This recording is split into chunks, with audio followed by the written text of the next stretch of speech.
Assalamualaikum warahmatullahi wabarakatuh.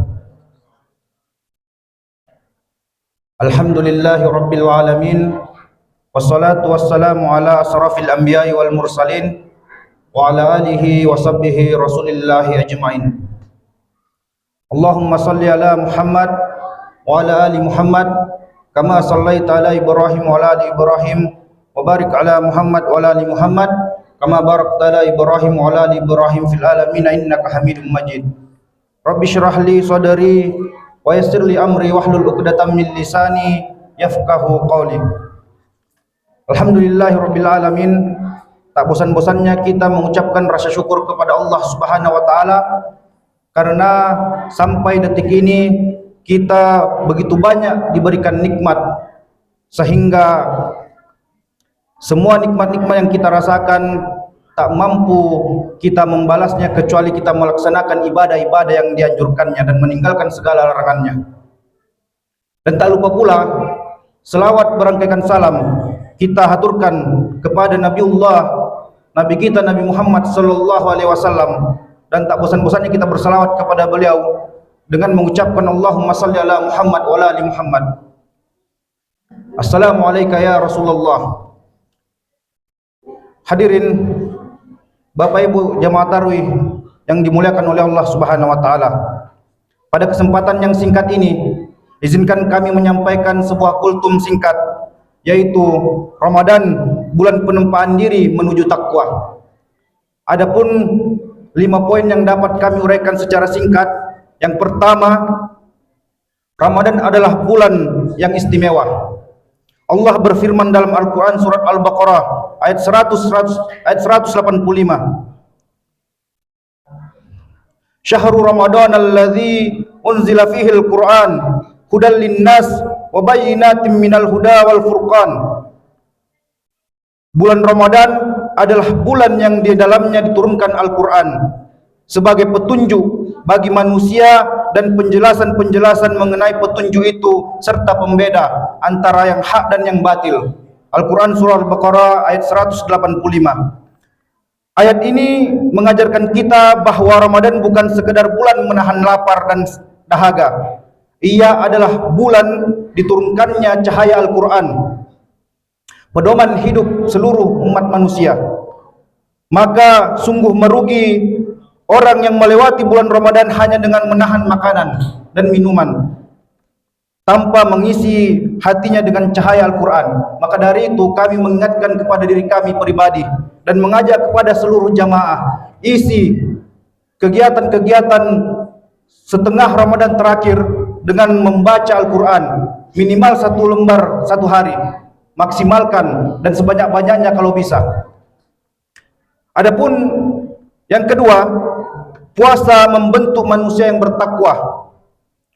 Tujuan utama puasa bukan sekedar ritual, melainkan pembentuk karakter.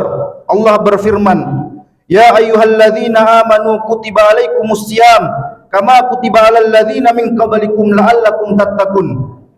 Yang artinya, wahai orang-orang yang beriman, diwajibkan atas kamu berpuasa sebagaimana diwajibkan atas orang-orang sebelum kamu agar kamu bertakwa.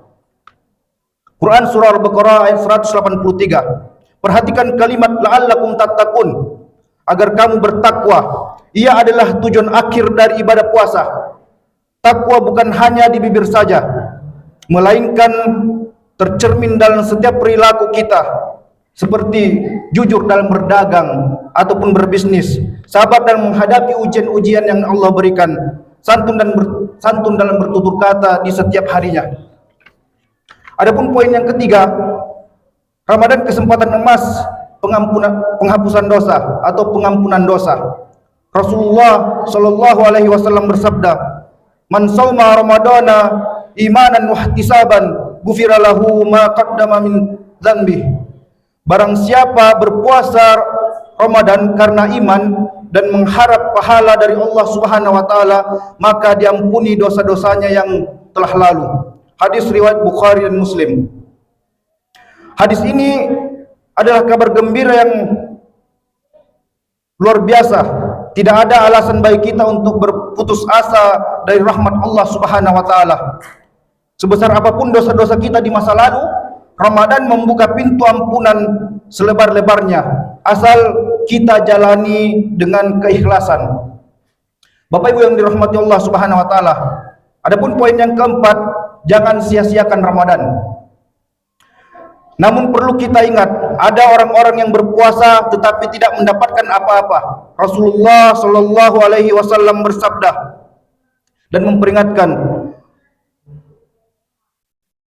Kurang lebih artinya seperti begini, Bapak Ibu yang dirahmati Allah. Betapa banyak orang yang berpuasa namun ia tidak mendapatkan dari puasanya kecuali rasa lapar. Dan betapa banyak orang yang salat malam namun ia tidak mendapatkan dari salatnya kecuali rasa begadang. Hadis ini diriwayatkan oleh Ibnu Majah. Hadis ini adalah tamparan halus dari Nabi kita Nabi Muhammad sallallahu alaihi wasallam. Berpuasa tanpa menjaga lisan dari ghibah, tanpa menjaga mata dari yang haram, tanpa menjaga hati dari dengki, maka puasa itu hanya menahan lapar dan haus semata. Nauzubillah min zalik. Adapun poin yang kelima yang terakhir, manfaatkan malam Lailatul Qadar. Allah berfirman dalam surah Al-Qadar ayat 3, Lailatul Qadari khairum min alfi syahr. Malam Lailatul Qadar itu lebih baik dari 1000 bulan. Maknanya 1000 bulan setara dengan 83 tahun lebih. Maka satu malam yang diisi dengan ibadah penuh keikhlasan di 10 malam terakhir Ramadan, nilainya melebihi ibadah selama 83 tahun. Ini adalah satu kemurahan Allah yang tidak ternilai harganya. Bahkan Rasulullah sallallahu alaihi wasallam pun menganjurkan kita berdoa, Allahumma innaka afuwun tuhibbul afwa fa'fu anha anni. Ya Allah, sesungguhnya Engkau Maha Pemaaf dan mencintai pemaafan, maka maafkanlah aku. Hadis riwayat Tirmizi. Terakhir, hadirin jemaah yang dimuliakan oleh Allah Subhanahu wa taala. Ramadan adalah tamu yang agung, hanya datang setahun sekali. Ia datang membawa 3 hadiah besar, yaitu yang pertama ampunan bagi yang bersungguh-sungguh bertaubat, yang kedua pahala berlipat ganda bagi yang memperbanyak amal di bulan ini, takwa bagi yang menjadikan ladang pembentuk diri. Mari kita jadikan Ramadan tahun ini sebagai titik balik dalam kehidupan kita. Lebih banyak membaca Al-Quran, lebih dermawan bersedekah, lebih sabar berinteraksi, dan lebih bersyukur dan beribadah. Semoga Allah Subhanahu wa taala menerima seluruh amal ibadah kita, mengampuni segala dosa-dosa kita, dan mempertemukan kita kembali di Ramadan-Ramadan berikutnya dalam keadaan iman yang lebih kuat. Mungkin demikian yang itu yang dapat kami sampaikan. Lebih dan kurangnya mohon maaf. Nun wal qalami wa ma yasturun fastabiqul khairat. Wassalamualaikum warahmatullahi wabarakatuh.